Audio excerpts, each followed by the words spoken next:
Riwayatkan bahwasanya seorang Habsyi berkata, "Ya Rasulullah, sesungguhnya aku telah mengerjakan perbuatan-perbuatan keji, lalu adakah kesempatan tobat bagiku?"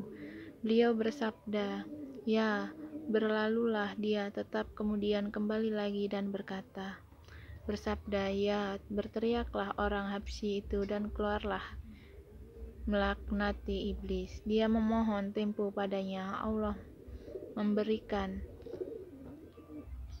keluar dari hati anak cucu Adam selagi nyawa ada pada mereka.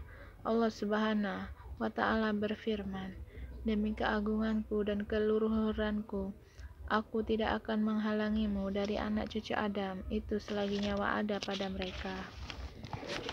Nabi Muhammad SAW bersabda, "Sesungguhnya perbuatan-perbuatan baik akan menghalanginya, perbuatan-perbuatan jahat sebagaimana air menghilangkan kotoran." Dari Sa'id bin Musayyib. Firman Allah Subhanahu wa Ta'ala, "Fa innahu kana lil awabina ghafuron," yang artinya sesungguhnya Dia Maha Pengampun terhadap orang-orang yang kembali. Firman ini adalah mengenai orang yang berbuat dosa, kemudian bertobat perbuatan dosa dan bertobat lagi.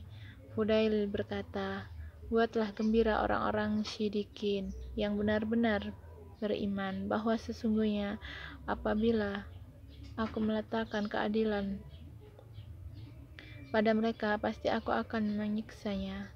Berkata Abdullah bin Umar, "Barang siapa yang mengingat kesalahan yang telah dilakukan, lalu merasa takut hatinya mengingat kesalahan yang telah dialaminya, lalu hatinya merasa takut karena dosa itu, maka dihapuslah dosa itu darinya dalam Ummul Kitab." Diriwayatkan, sesungguhnya ada seorang nabi.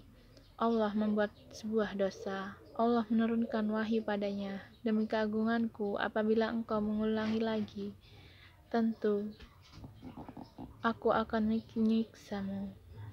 Nabi itu lalu berkata, "Ya Tuhanku, aku dan engkau, demi keagunganku, kalau engkau tidak menjagaku, tentu aku akan mengulanginya."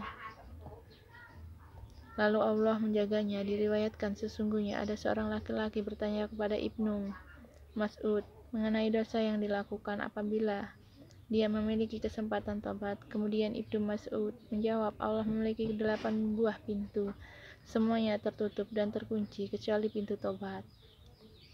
Maka sesungguhnya pada pintu itu ada malaikat yang diserahi untuk menjaganya. Pintu itu tidak pernah dikunci, maka beramallah dan jangan berputus harapan."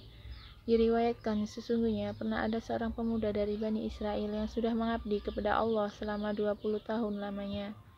Kemudian ia bertobat durhaka kepadanya selama 20 tahun pula.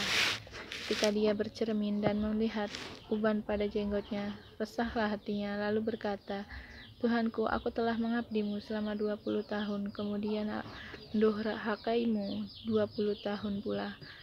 Kalau aku kembali kepadamu, apakah engkau menerimaku?" Ia mendengar seseorang yang berkata, tetapi tidak terlihat orangnya, "Engkau mencintaiku, maka aku mencintaimu. Engkau masih kuberi kesempatan, dan apabila engkau kembali kepadaku, tentu aku menerimamu."